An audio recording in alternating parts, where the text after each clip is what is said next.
Shalom, shalom. His boy Zacharias coming at you. A little quick tidbit. I just want to give all praise and honor to our power, Abi Yahweh, for sending his son, the Mashiach Yahushai, so we can get a second chance of being kings and priests, the rightful rulers of this earth. And also give a special shalom to our brothers and sisters out there living in truth and sincerity. And to Blaze say, listen, we almost there. Stay in the spirit, stay strong. And it's going to hit you with the Fair Use Act. 1976. This is just commentary purposes. All right, so we get into the show. So on Apple TV, it's called Foundation. Kind of a little bit of futuristic sci-fi show, but it has a lot of subliminal messages there, which is actually biblical. So without further ado, they know. All right, to give you a little bit of a backdrop, this guy is like a mathematical Moses, which means he uses math and algorithms to predict the future. So they're questioning him based on what he actually prophesied. But I want you to take heed at the time stamp that this is about to go into. 44 minutes and 10 seconds. Reverse that and that's 144. Here's what he's about to say. Maybe quicker. A rotten tree trunk appears strong until the storm breaks it in two.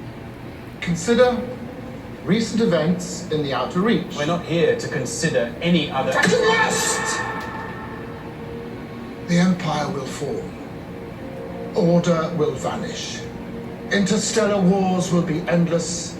10,000 worlds reduced to radioactive cinders. Nothing we do can prevent this. You hear that?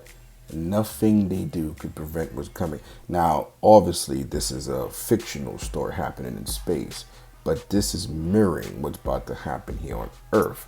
And they usually do these things to hide actually what they're about to say. This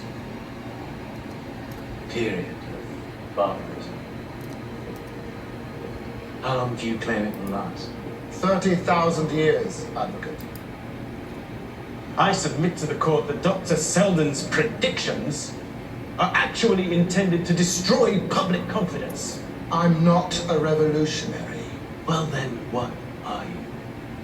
You've already said the future cannot be changed, so what exactly is the purpose of your project? I'm trying to soften the fall. It cannot be prevented. There's massive events rushing to meet us. But we can shorten the dark ages that follow. Dark ages is when we ruled Europe. We being the Moors, who were Israelites that was mixed up in different religions like Islam and Christianity and Judaism. We ruled Europe for 1,000 years. So anytime you hear them say dark ages, know that that's going into another nation ruling, which is the dark nation, which is the Hebrews of this world. How much? If we embrace your plan, how much? We should be in the dark for 1,000 years, Advocate. And if that is all, we should thank the gods for it. Just heard he said 1,000 years of the dark ages. We'll show you where that 1,000 years actually comes from. Revelations 20:6 and reads, Blessed and holy is he that had part in the first resurrection. On such the second death had no power, but they shall be priests of God and of Christ, and shall reign with him 1,000 years. Right? That's your 1,000 years what he got. Verse 7, and when the 1,000 years are expired, Satan shall be loosed out of his prison, and shall go out and deceive the nations which are in the four quarters of the earth, Gog and Magog, to gather them together to battle, the number of whom is as the sand of the sea, which is going into when they come out, Satan and his minions, Esau, Edom, they're going to go forth and cause an insurrection against Christ. Now that first resurrection is going into when Christ, whoever believes in him, sacrifices whatever the worldly things or even the life, they come back with Christ when he rules as God, kings and priests, which is I believe it's Revelations 5 and 7 and 7 and 9. There's 2 precepts to that. All right, so I want you to hear this next clip and hear what this guy is about to say. He's called the emperor, and he's talking to a Hebrew, and the Hebrew is a priest, and they come from a priest line, which is like the Levites. They like to hide stuff in plain sight. Here's about this. Oh, Lord, hear my words. She has nothing. Not her. These machines are not welcome here. Empire.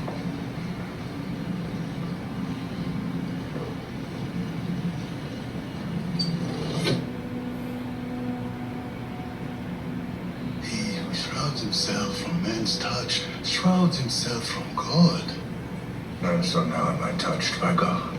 No, just me. Empire. Now that's an inside joke, because when you read Psalms 82 and 6, it says, "Ye are gods, but you shall die like men." So that's them saying, yeah, you are touched by a God, but no, I'm just a man. See, that's how the writers put things in there, and sometimes it might go over someone's head. Instructions are still settling. We should return to the shuttle. Your stones. You use them to pray. We speak to the sleeper, and the sleeper sees us. You claim to be seers, yes. You know the future. The sleeper dreams our future. What use would it be to guide our Why paths? do you care for her? There is no sin in curiosity. There is on your planet. Empire, we must go. I understand now. He wants to know if she's a true seer. If she truly saw the fall seldom spoke of. If her math allowed her to see this. She came here. I know she did. What did you talk about? Empire. Your God. Tell her about the Empire. The sleeper doesn't know her. Come with us. She is not a seer. Your Empire is doomed. Right? So you hear what he said. He said it's not a sin. Now, sin is transgression of the law. They're using words to a specific reason, because they want the message to go out there. They want to see who's going to pick up on it. Now he's questioning them on, what did your God tell her? This goes back into them having us on their platforms, because they want to know what our God, the most high power, is telling us. So as their world crumbles, they know that God is directing us in different paths and different directions in this world, giving us knowledge as we rise back up as the true rulers of the earth. So they want to know, what is your God telling you, right? And he says, the priest says to him with a full beard, your world is about to be destroyed. See that? So brothers, pay attention. They know what time it is. They put it in movies, and they want to see how many people are going to pick up on it, because it's sort of a barometer for them to see how many people are actually awakened in these last days. All right. With that, I want to say a special shalom to y'all. Y'all ratazah, and love you guys. See you next time. Be God's will. Shalom.